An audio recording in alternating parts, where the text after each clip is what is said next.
You ask Tiger to solve. This deals with linear equations with one unknown. The final result is x equals 17 over 2.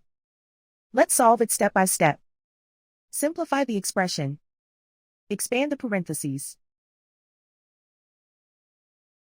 Simplify the arithmetic. Group all constants on the right side of the equation. Add 20 to both sides. Simplify the arithmetic.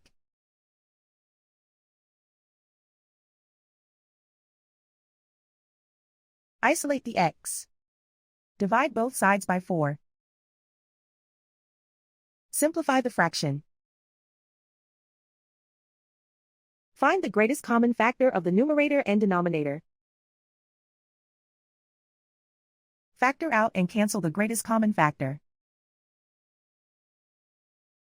And so the final result is x equals 17 over 2.